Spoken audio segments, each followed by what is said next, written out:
All right, so tonight, again, this is where we start off from with just the kind of the format from I don't have enough faith to be an atheist, so we'll see where we're at as far as the outline.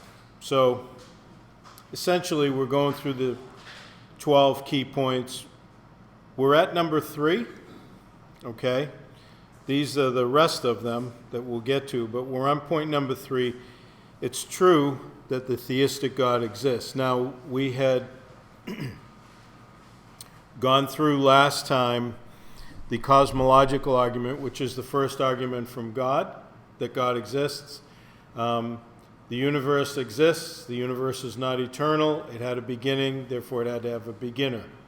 Very, very simple, right? So now, we did those 2, and then if God exists, certainly miracles are possible, and so we're at the teleological argument, and the teleological argument is really the argument for design, that there's an end involved, right? So creation is designed, so there is a designer. Again, there's the reference to Norm Geisler's information as well as Frank Turek's. So it goes very simply like this. There's 3 arguments. There's more, but these are the main 3 that we would use to argue for God's existence. First, the cosmological, the universe had a beginning, right? So you need a beginner. Teleological, which we'll deal with tonight. It's the argument from design. Creation has design, so it had a designer. And then the one that we'll do after that is the moral argument. People have a sense of morality, and there has to be a moral lawgiver. You don't get laws from nothing, right? So here's our argument. Every design has a designer. Therefore, the universe is fine-tuned, and these are the things that we'll see in this presentation. The universe is fine-tuned, requiring a designer. It does not get fine-tuned on its own. Nothing does. Information and messaging requires design. And we'll get into what that means. Specified complexity, something that is specifically complex, requires design. And irreducible complexity. I'll explain these when we get to them. They'll make a lot more sense. They're much simpler than they may appear. The terminology may be new for you. But there's things that can only be reduced down to a particular level. You can't reduce them any more than that. Okay? They're irreducibly complex, which means you can't reverse it. You can't build them up slowly if you can't break them down. And then all design has forethought and purpose requiring a designer, which is kind of the bottom line. So every design has a designer. We look at the watch, we look at the universe. Both are evidence of design because of their complexity and how they're fine-tuned. So both designs require a designer. Everybody with me? Very simple so far? Now, atheists reject design, as absurd as that may appear. Richard Dawkins says in his book, The God Delusion, and this is a quote from Stealing from God by Frank Turek, in an attempt to avoid design, on page 157, Dawkins writes, "This chapter has contained the central argument of my book, and it's summarized in 6 points in Frank Turek's book. The first point is this," and this is Dawkins' point. "Explaining the appearance of design in the universe has been one of the greatest challenges facing the human intellect over the centuries." Explaining the appearance of design, because obviously he doesn't believe there actually is design because there's no designer. Response.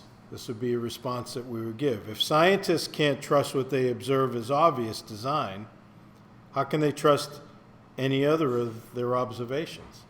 If I have to avoid what is obviously just evidence of design as I observe it, then if I have to avoid that in my rational understanding, well, how can I trust my understanding for anything else? So, in other words, I'm supposed to listen to Richard Dawkins, where he says there's no design, instead of my own senses. So I can't decide. He has to decide for me. It doesn't make any sense. You follow that, right? His second point and third point, it's tempting to explain that appearance of design by reference to a designer, number 3, this is Dawkins' points, but citing a designer only raises the larger question of who designed the designer. Response to 2 and 3. If the universe wasn't designed, Dawkins is still stuck with who made the universe because it still has to be an eternal, uncaused cause, not part of time, space, and matter. He hasn't fixed the problem. He's only moved it back one step. And assuming that somebody designed the designer, now you have to still come to a being that is not part of time, space, and matter. In other words, you can never get away from that. Time, space, and matter, the material universe, material cannot create material. If material had a beginning, right, time, if everything that's made of the time-space continuum had a beginning, then you can't be part of the time-space continuum to make yourself. You didn't exist. It's a simple point, but this seems to be lost on a lot of the atheists. Number 4, since Dawkins showed that the simple gives rise to the complex in biology through natural selection, design in biology is just an illusion. Remember, we talked about this. Response, this is self-defeating since you have to be outside of the illusion to know that it is an illusion. Once again, the atheist fails his own principle standard. So this is why we went through early on the little exercise, there is no truth. Is that true, right? You turn the claim around on itself. And you see that people that are recognized as intelligent people that are writing books and making millions of dollars, they can have very simple failures in logic, and they can defeat their own premise either by not recognizing that or just trying to avoid the obvious conclusion, right? Number 5, he says, we have yet to find an equivalent explanation for the appearance of design in physics. The multiverse theory might be that explanation. In other words, there's multiple universes, but it makes heavier demands on luck. The response, there is no evidence for the multiverse, and luck is a name for chance. It's a word we use to describe mathematical possibilities or to cover our ignorance when we really don't know what the cause is. So, if you had, though there's no evidence for it, theoretically, if there were multiple universes, you still have to have an ultimate uncaused cause. You still have to get back to a theistic God that is not part of the time-space continuum of which the multiverse is made up of, all the universes, because there's still time, space, and matter. So you haven't solved anything. You're just deflecting the argument, but you're not solving anything. And number 6, he says we should keep looking for a better explanation for physics, but even if the weak explanations we have now are better than God, right? So in other words, anything but God. Response, this isn't science, this is faith based on the hope that evidence will arise, perhaps from nothing, to support the atheist's conclusion. Since there is no evidence, it is the old failure of logic which assumes what is trying to be proved. It is not following the evidence. It is hoping someday that in the future, evidence will be found, which is chance, that backs up a blind theory that's not based on science, but on philosophy. The philosophical predetermined position that no matter how the universe got here, it just can't be God. This was made clear when Dawkins claimed that it's possible that some alien intelligence put us here at the end of the documentary Expel, No Intelligence Allowed, when he was interviewed by Ben Stein. I highly recommend the movie if you haven't seen it. Here's a brief clip where at the end of the movie, Ben Stein is interviewing Dawkins on this particular issue. That God is a psychotic delinquent invented by mad, deluded people. No, I didn't say quite that. I said something rather better than that. Oh, well, please tell us what you said. Please tell us what you said. Well, I would have to read it from the book. No, please. The God of the Old Testament is arguably the most unpleasant character in all fiction. Jealous and proud of it, a petty, unjust, unforgiving control freak, a vindictive, bloodthirsty ethnic cleanser, a misogynistic, homophobic, racist, infanticidal, genocidal, filicidal, pestilential, megalomaniacal, sadomasochistic, capriciously malevolent bully. So that's what you think of God? Yeah. How about if people believed in a God of infinite lovingness and kindness and forgiveness and generosity, sort of like the modern day God? Why spoil it for them? Why not just let them have their fun and enjoy it? I mean, I don't want to spoil anything for anybody. I write a book, people can read it if they want to. I believe that it is a liberating thing to free yourself from primitive superstition. So religion is a primitive superstition? Oh, I think it is, yes. So you believe it's liberating to tell people that there is no God? I think a lot of people, when they give up God, feel a great sense of release and freedom. Why do you think that? I mean, what's your dad? What's your scientist? What's your dad? I think, well, I've had a lot of letters saying that, and I've... There are 8 billion people in the world, Dr. Dawkins. How many letters have you had? No, I haven't done that. That's quite true. Professor Dawkins seemed so convinced that God doesn't exist that I wondered if he would be willing to put a number on it. Well, it's hard to put a figure on it, but I mean, I'd put it as something like, 99% against or something. Well, how do you know it's 99% against, say, not 97? No, I did. You asked me to put a figure on it, and I'm not comfortable putting a figure on it. I just think it's very unlikely. What?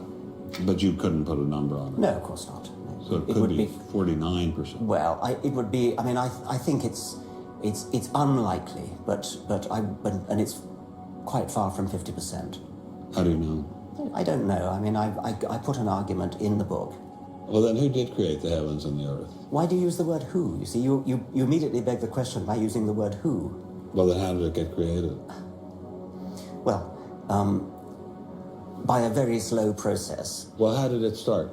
Nobody knows how it started. We know the kind of event that it must have been. We know the sort of event that must have happened for the origin of life. And what was that? It was the origin of the first self-replicating molecule. Right. How did that happen? I told you we don't know. So you have no idea how it started? No. Nor has anybody. Nor has anyone else. What do you think is the possibility that intelligent design might turn out to be the answer to some issues in genetics or in evolution? It could come about in the following way. It could be that at some earlier time, somewhere in the universe, a civilization evolved by probably some kind of Darwinian means to a very, very high level of technology and designed a form of life that they seeded onto, perhaps this planet. Now, that is a possibility and an intriguing possibility. And I suppose it's possible that you might find evidence for that if you look at the details of biochemistry, molecular biology. You might find a signature of some sort of designer. Wait a second. Richard Dawkins thought intelligent design might be a legitimate pursuit? And that designer could well be a higher intelligence from elsewhere in the universe. Well, but that higher intelligence would itself have had to have come about by some explicable or ultimately explicable process. It couldn't have just jumped into existence spontaneously. That's the point. So Professor Dawkins was not against intelligent design, just certain types of designers, such as God. So the Hebrew God, the God of the Old Testament, he doesn't exist in your view? Certainly, I mean, that would be a very unpleasant prospect. And the Holy Trinity of the New Testament, that doesn't nothing exist. like that. Do you believe in any of the Hindu gods? Like Vishnu? How can you ask such a question? You don't, how, right? how could I? I Do you mean, believe why in- would I, given that I don't believe in any others? You don't believe in the Muslim God? No. I mean, why do you even need to ask? Well, I just wanted to be sure. So you don't believe in any God anywhere? Any God anywhere would be completely incompatible with anything that I've said. I assume. Yeah. I just wanted to make sure. You don't believe in any God anywhere? No. What if after you died you ran into God? He said, "What have you been doing, Richard? I mean, what have you been doing? I've been trying to be nice to you. Yeah. I gave you a multi-million-dollar paycheck over and over again with your book, and look what you did." Bertrand Russell had that point put to him, and he said something like, "Sir, why did you take such pains to hide yourself?" But if the intelligent design people are right, God isn't hidden. We may even be able to encounter God through science, if we have the freedom to go there. What could be more intriguing than that?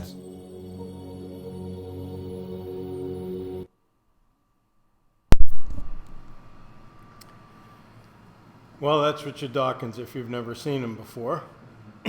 Interesting character. So who designed the universe? That's the question. The design is evident even to a casual observer. I think that's clear. In other words, yes, sir, go ahead. Okay, so what? I mean, that doesn't prove that there's a designer. If anything about this universe were changed, this planet wouldn't have come to sustain life. I mean, the odds of a planet sustaining life are so low, but if planets are constantly forming, one planet will come to sustain life eventually. And if any of the tuning of this universe were changed, this planet wouldn't have come to sustain life. That doesn't prove there's a designer, though. Well, it's not just that this planet came to existence. There wouldn't even be chemistry without some of these factors. There would be no matter. So it's not just a planet argument. It's an argument of the basic periodic table wouldn't be here, which means you couldn't have anything form. So the very fact that we have chemistry is a miracle, so to speak, or a fine-tuning argument. That's really where this argument goes. It's not just about life. You wouldn't even have chemistry if some of these factors weren't just so. See what I'm saying? Yeah, okay. Now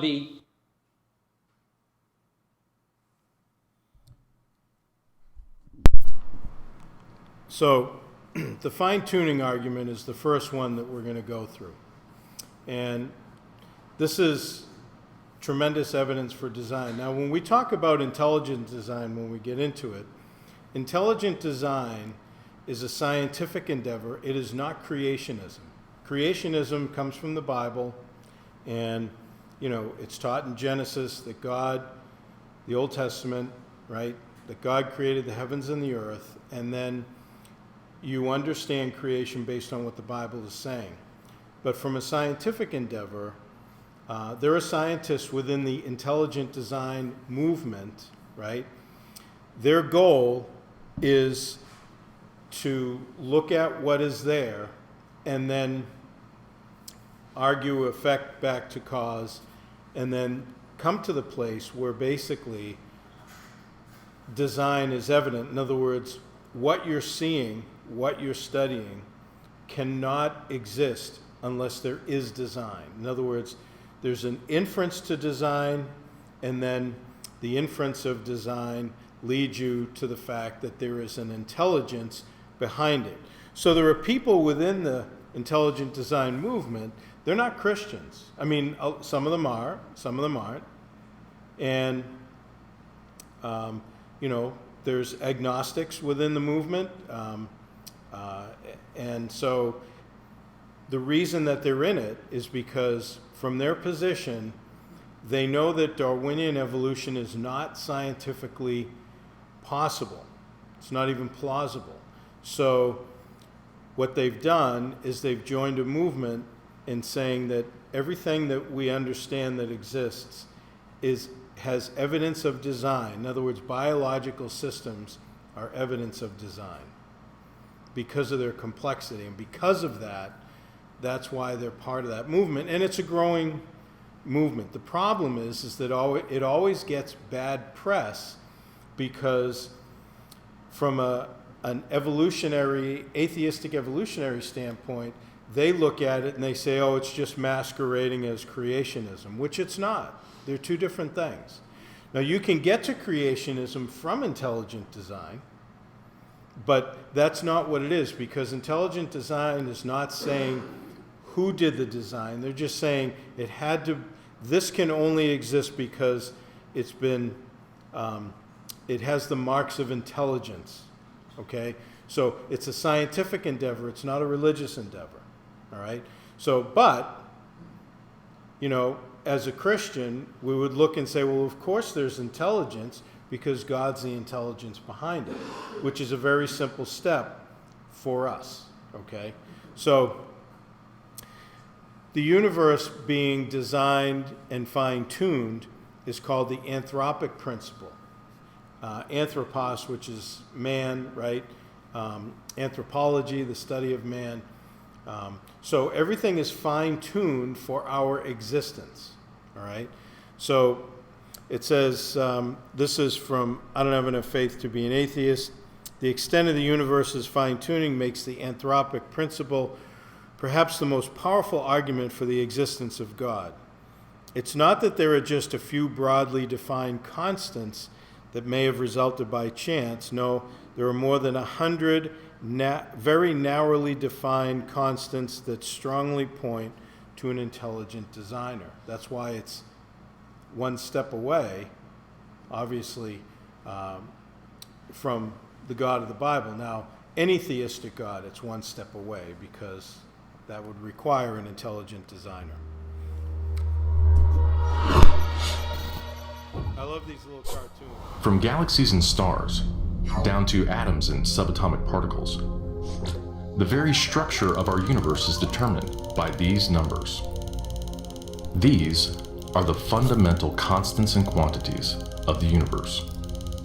Scientists have come to the shocking realization that each of these numbers has been carefully dialed to an astonishingly precise value, a value that falls within an exceedingly narrow, life-permitting range. If any one of these numbers were altered by even a hair's breadth, no physical, interactive life of any kind could exist anywhere. There'd be no stars, no life, no planets, no chemistry. Consider gravity, for example. The force of gravity is determined by the gravitational constant. If this constant varied by just 1 in 10 to the 60th parts, none of us would exist. To understand how exceedingly narrow this life-permitting range is, imagine a dial divided into 10 to the 60th increments. To get a handle on how many tiny points on the dial this is, compare it to the number of cells in your body, or the number of seconds that have ticked by since time began. If the gravitational constant had been out of tune by just one of these infinitesimally small increments, the universe would either have expanded and thinned out so rapidly that no stars could form and life couldn't exist, or it would have collapsed back on itself with the same result: no stars, no planets, and no life. Or consider the expansion rate of the universe. This is driven by the cosmological constant. A change in its value by a mere 1 part in 10 to the 120th parts would cause the universe to expand too rapidly or too slowly. In either case, the universe would again be life prohibiting. Or another example of fine-tuning. If the mass and energy of the early universe were not evenly distributed to an incomprehensible precision of 1 part in 10 to the 10 to the 123rd, the universe would be hostile to life of any kind. The fact is, our universe permits physical, interactive life only because these, and many other numbers, have been independently and exquisitely balanced on a razor's edge. Wherever physicists look, they see examples of fine-tuning. The remarkable fact is that the values of these numbers seem to have been very finely adjusted to make possible the development of life. If anyone claims not to be surprised by the special features that the universe has, he's hiding his head in the sand. These special features are surprising and unlikely. What is the best explanation for this astounding phenomenon? There are three live options. The fine-tuning of the universe is due to either physical necessity, chance, or design. Which of these options is the most plausible? According to this alternative, the universe must be life-permitting. The precise values of these constants and quantities could not be otherwise. But is this plausible? Is a life-prohibiting universe impossible? Far from it. It's not only possible, it's far more likely than a life-permitting universe. The constants and quantities are not determined by the laws of nature. There's no reason or evidence to suggest that fine-tuning is necessary. How about chance? Did we just get really lucky? No. The probabilities involved are so ridiculously remote as to put the fine-tuning well beyond the reach of chance. So, in an effort to keep this option alive, some have gone beyond empirical science and opted for a more speculative approach, known as the multiverse. They imagine a universe generator that cranks out such a vast number of universes that, odds are, life-permitting universes will eventually pop out. However, there's no scientific evidence for the existence of this multiverse. It cannot be detected, observed, measured, or proved. And the universe generator itself would require an enormous amount of fine-tuning. Furthermore, small patches of order are far more probable than big ones. So the most probable observable universe would be a small one, inhabited by a single, simple observer. But what we actually observe is the very thing that we should least expect: a vast, spectacularly complex, highly ordered universe, inhabited by billions of other observers. So even if the multiverse existed, which is a moot point, it wouldn't do anything to explain the fine-tuning. Given the implausibility of physical necessity or chance, the best explanation for why the universe is fine-tuned for life may very well be it was designed that way.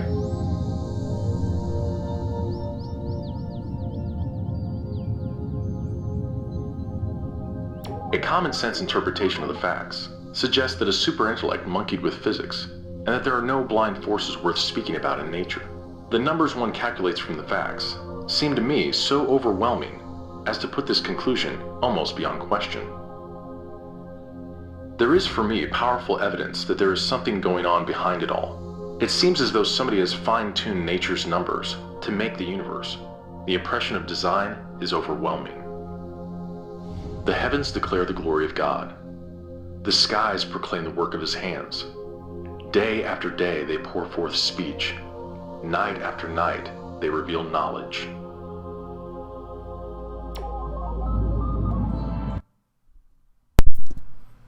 You like that? They do a good job, don't they? William Lane Craig's site. So, fine-tuning the universe. There's a number of these that we'll go through. As opposed to read them all, we'll just kind of quickly bump through them. I mean, if you want the detail, it's just a lot easier to read the book. I don't have enough faith to be an atheist, but so the oxygen level, for example, on Earth, oxygen comprises 21% of the atmosphere. That precise figure is an anthropic constant that makes life on Earth possible. If oxygen were 25%, fires would erupt spontaneously. 15% humans would suffocate. That's like, you go into a hospital, you see the thing on the wall, oxygen, no smoking, not that you can smoke in a hospital anyways, but it's highly flammable the more oxygen you have in the air. Atmospheric transparency, right? Obviously, if it was less transparent, not enough solar radiation would reach the Earth's surface. Was more transparent, would be bombarded with too much solar radiation. So all these are constants that enable us to survive, and life is permitted as opposed to prohibited. The moon-earth gravitational interaction, right? And again, if it was too powerful, you'd have tidal waves and everything. Especially where we live on the coast, all the meteorologists talk about when we're going to get a nor'easter coming into Boston. Now they talk about a lot of the erosion along the beaches and everything else. We have people here that live down in Situate. They have to design their house so the water can rush under it, otherwise they'd lose their house. So they always talk about when a storm is coming, where the moon is at. Is it a full moon for a high tide? Is it a moon tide? So that's what this is dealing with. And then the carbon dioxide level. Again, if it were higher, we had a runaway greenhouse. And then, obviously, if the level were lower, plants would not be able to maintain efficient photosynthesis. So you have gravity. Turek does an interesting measurement. He says if you could stretch a tape measure across the universe, right, the size of the universe, and then if you just move 1 inch, that's the gravitational change that if it took place, the universe would it wouldn't survive as a universe. Because everything is perfectly designed. It has to be.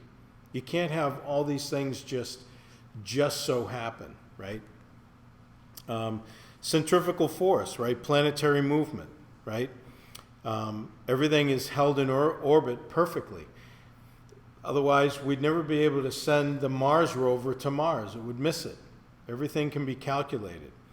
The expansion rate of the universe, which was mentioned in the video.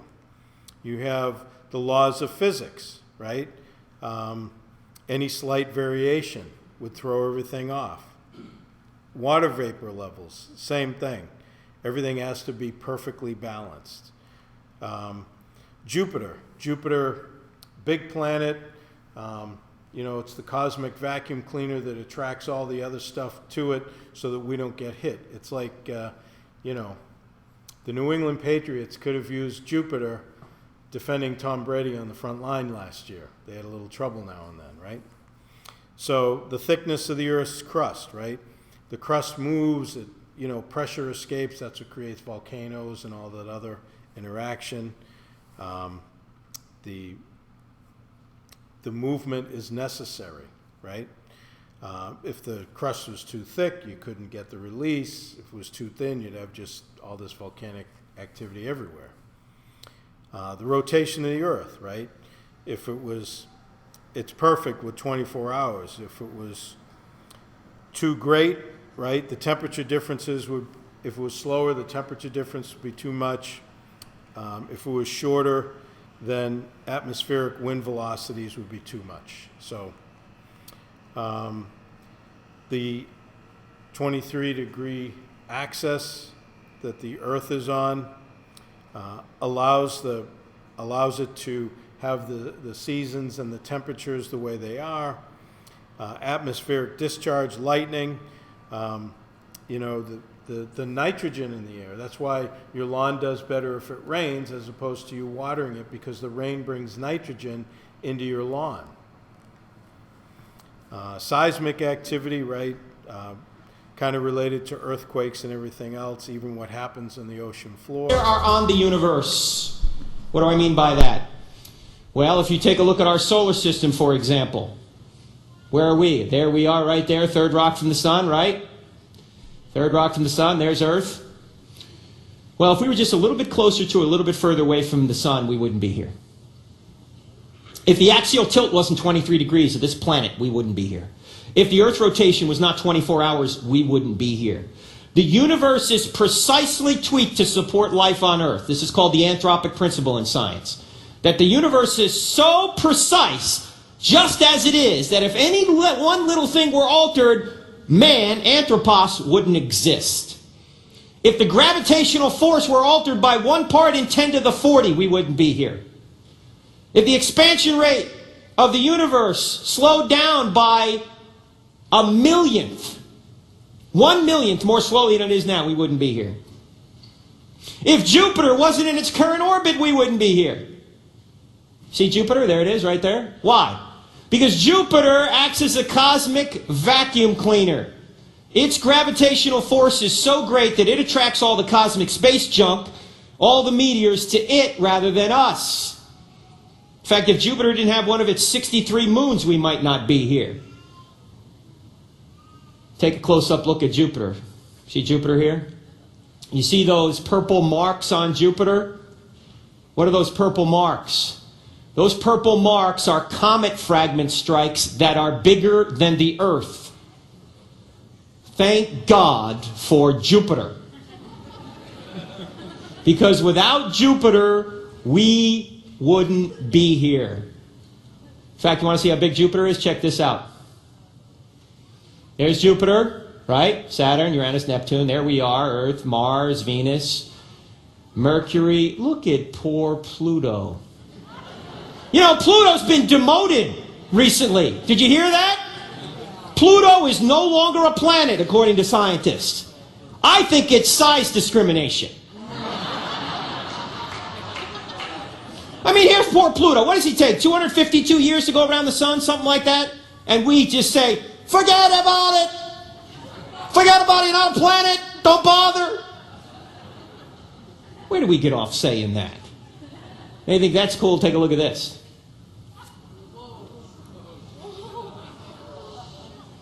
You can't even see Pluto.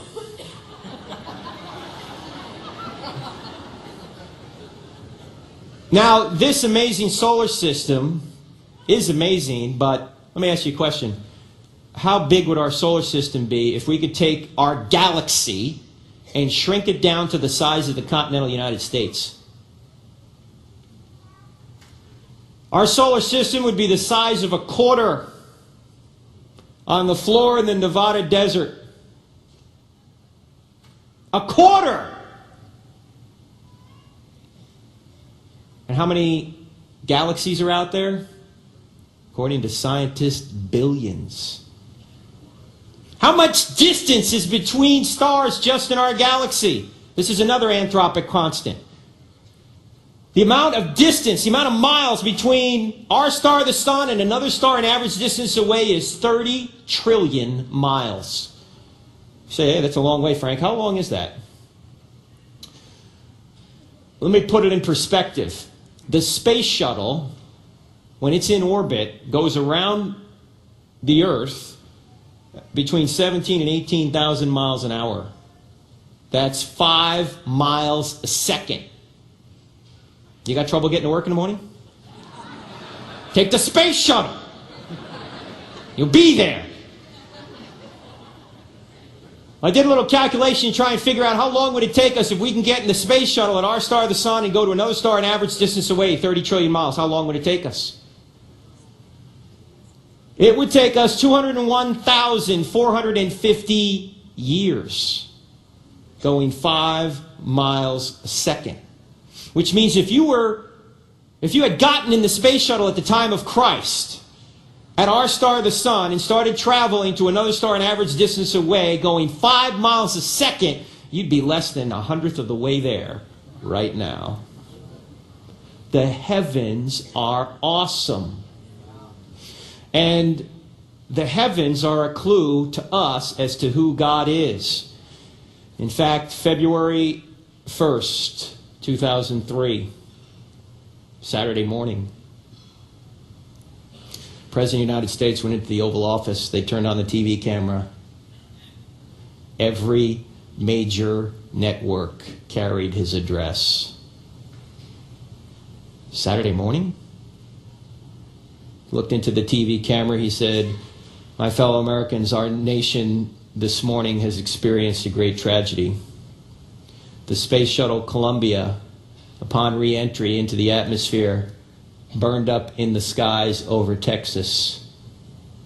There are no survivors. The president then went on to quote from Isaiah chapter 40. Why did he quote from Isaiah chapter 40? Because here's what Isaiah chapter 40 says. This is God speaking. To whom will you compare me, or who is my equal, says the Holy One.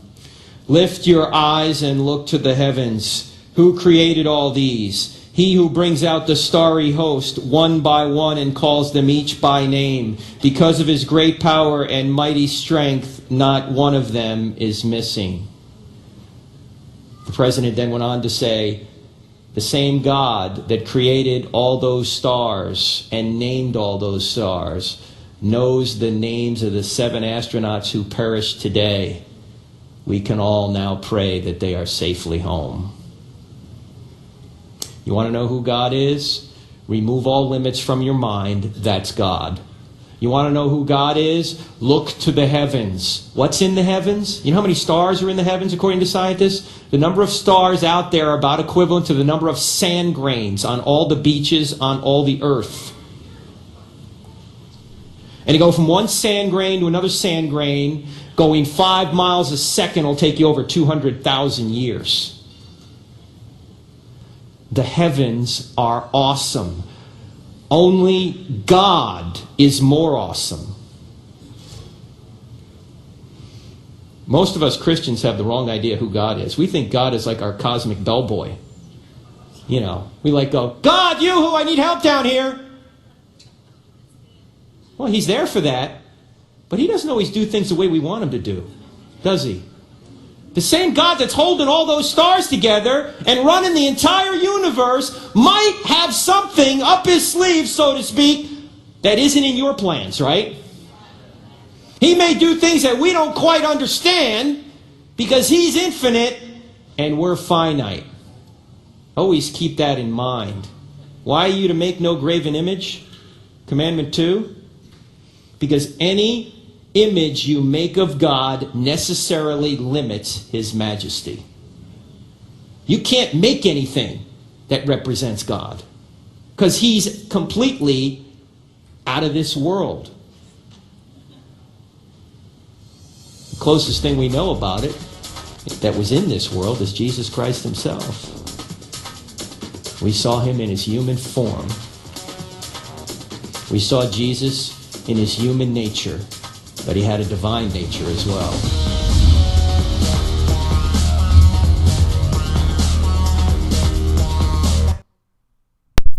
Does a good job, doesn't he? The only risk I have in putting him up is that you make the comparison and realize you don't have that here. All right. So within intelligent design, one of the key players is a guy named William Dembski, and he wrote this book, The Design Revolution. It came out in like 2004. It's a great book.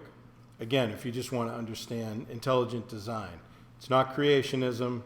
It's not what the Bible is teaching. It's just dealing with the argument for intelligent design as opposed to, Darwinian evolution. So he says in the book, simply put, intelligent design is the science that studies signs of intelligence, in other words, in biological systems. So he says this, in ascribing the power to choose to unintelligent natural forces, Darwin perpetuated the greatest intellectual swindle in the history of ideas. Nature has no power to choose. All natural selection does is narrow the variability of incidental change by weeding out the less fit. What's more, it acts on the spur of the moment based solely on what the environment at the present time deems fit, and thus without any prevision of future possibilities. And yet this blind process, when coupled with another blind process, namely incidental change, is supposed to produce designs that exceed the capacities of any designers in our experience. He goes on to say, getting design without a designer is a good trick indeed. Darwin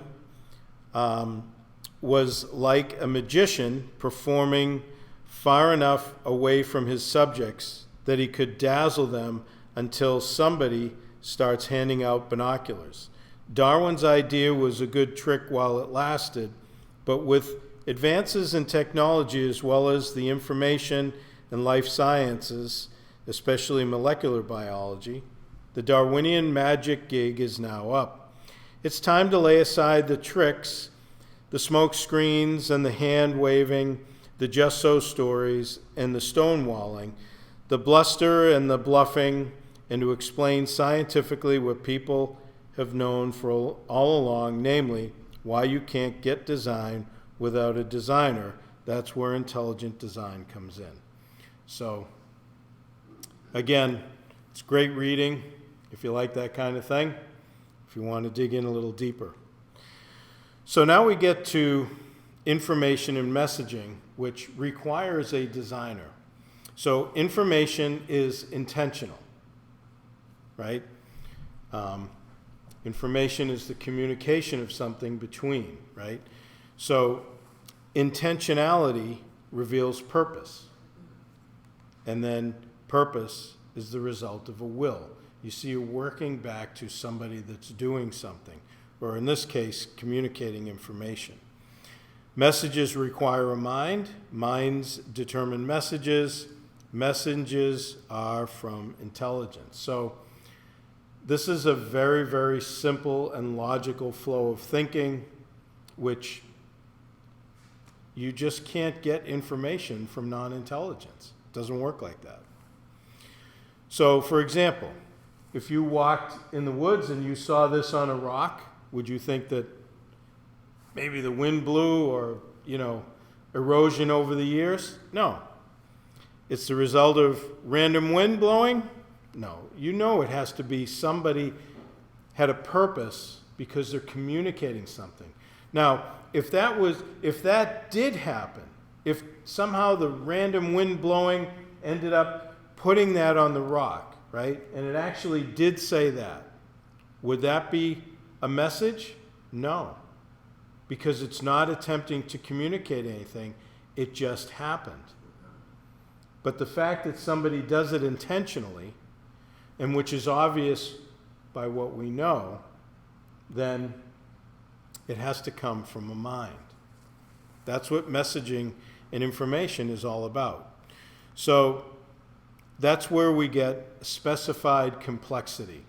There is specifically complex information, especially when we deal with biological systems, that cannot come to be through just a naturally unguided, unintelligent process, just over time, matter randomly acting on matter. And specified complexity reveals intelligent design, requires an intelligent designer, simple. Unspecified complexity reveals no intelligent design, and it doesn't require an intelligent designer, right? So, and then finally what we'll deal with is irreducible complexity, which reveals intelligent design and requires an intelligent designer. It reveals a purposeful design, something that a mind intends to accomplish or create, and then requires a purposeful designer. So there's two causes, right? There's an intelligent cause. You would walk on the beach, you see that, you know somebody made that, right? And then there's a natural cause. That's what you get in the sand with just a natural cause, right? If it is that 99.999% of this universe cannot sustain life, and in the 0.0001% that can, this planet, it can't sustain life in certain parts, it can't sustain life during certain times. 80% of living organisms have gone extinct. So, I mean, you're really trying to take this life existence and credit it to a designer. I mean, it's a crappy design. I mean, if God designed the universe, why can't 100% of the universe sustain life? Okay, well... And how come... Okay. So, sorry, go ahead. No. It's a good question. It's the dysteleology question. I mean, if there is a God, why aren't we designed better? Or why isn't there more life out there?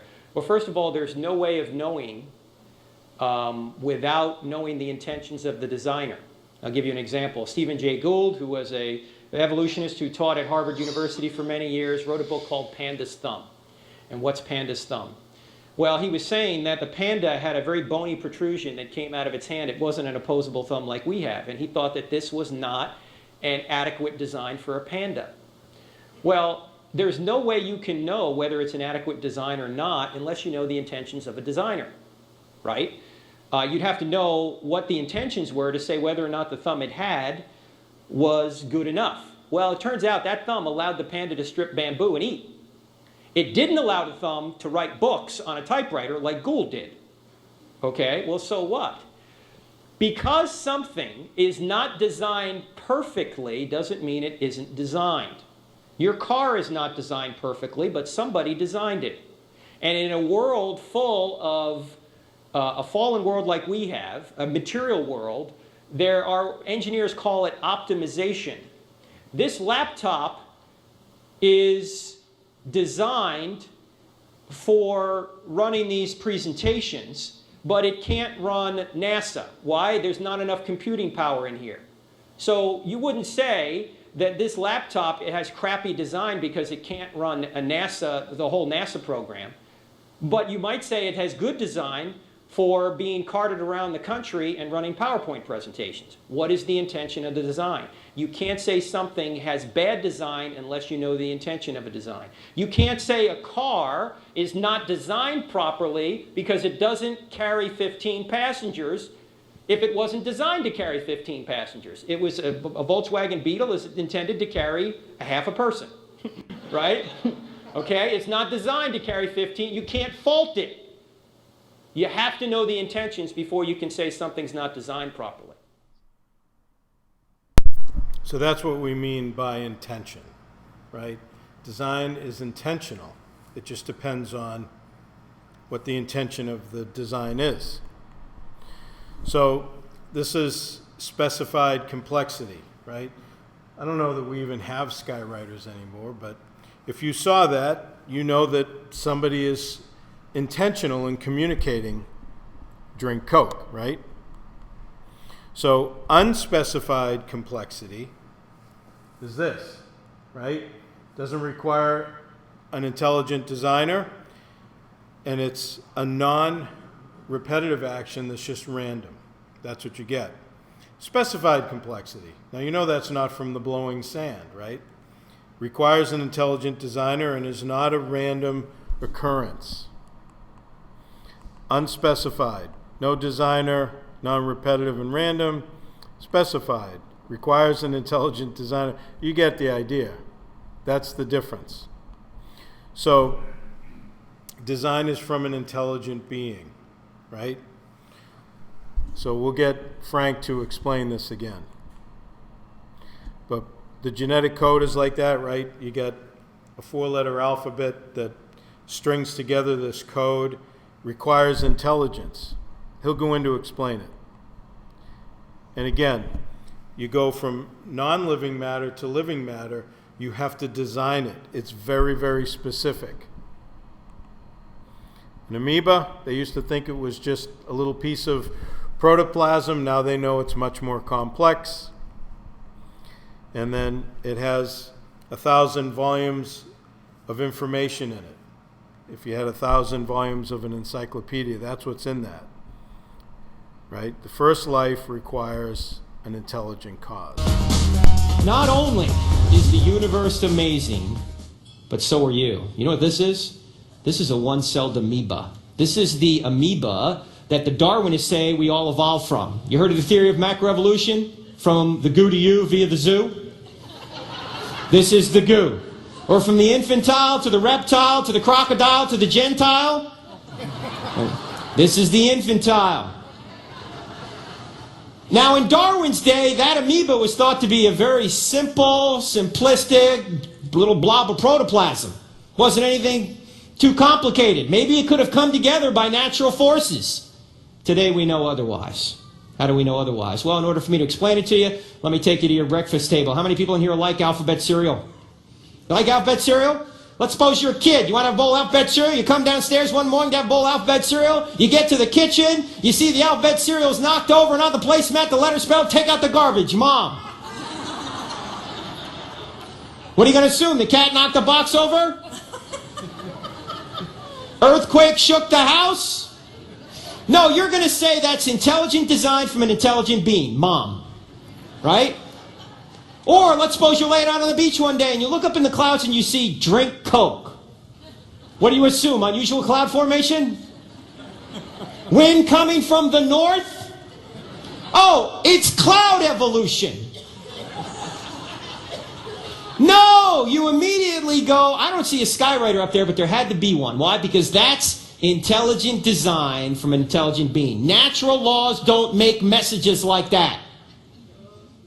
Well, natural laws don't make messages like that, and I hate to tell our evolutionist friends this, but they don't make messages like DNA equal either. DNA is a 4-letter genetic alphabet that every living thing has. You have DNA, I have DNA, a banana has DNA. And DNA can communicate information much like the English alphabet can communicate information. It only has 4 letters. English alphabet is 26, but it can communicate information. And it communicates an incredible amount of information. It communicates information just like take out the garbage, Mom. But it's a lot more complicated than that. The question is, how much information in DNA is in a one-celled amoeba? What I'm about to tell you is not from a Christian. What I'm about to tell you is from Richard Dawkins, one of the most vociferous, ardent evolutionists out there. The man who wrote The God Delusion. Well, in his previous book, The Blind Watchmaker, Richard Dawkins admits that the amount of information in a simple amoeba, so-called simple, is about equivalent to 1,000 complete sets of Encyclopedia Britannica. 1,000 complete sets of Encyclopedia Britannica. I don't have enough faith to believe that that resulted by natural law. I mean, to believe that that resulted by natural law is like believing that the Library of Congress resulted from an explosion in a printing shop. I don't have enough faith to believe that. It takes more faith to be an atheist than to be a Christian. The first life requires an intelligent cause, and all subsequent life requires an intelligent cause too. I don't have enough time to get into how incredible you are.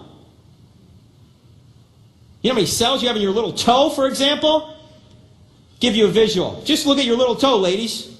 Your little itty-bitty toe. You know how many cells are in there? The number of cells in your little toe are about equivalent to a house, say a 3,000 square foot house, filled from floor to ceiling with little baby peas. Each pea representing a cell. You know how much information is in each cell? 25,200 page books in every cell. I don't have enough faith that that resulted by natural law.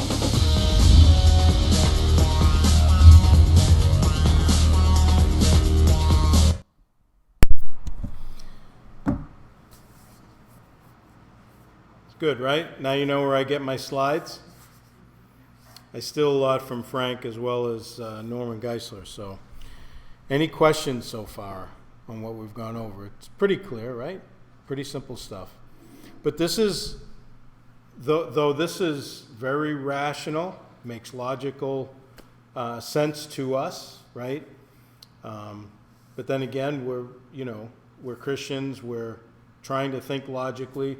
We realize that God has the power and capacity to do all this, but there is also scientific evidence to support what we believe, which is why we do this presentation, so that you'll know that. Because the problem is the world is told that there is no evidence for Christianity. There's no evidence for God.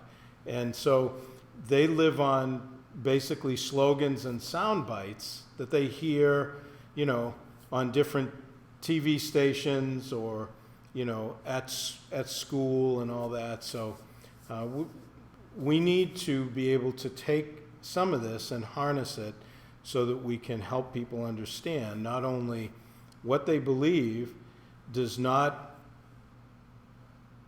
answer the evidence that exists that we know about, but that they're thinking about it all wrong and they've been misinformed. So we'll continue the presentation next week, but no questions? Let's pray. Father, we thank you for the time, and Lord, we know that you are the designer. We thank you that the heavens do declare your glory.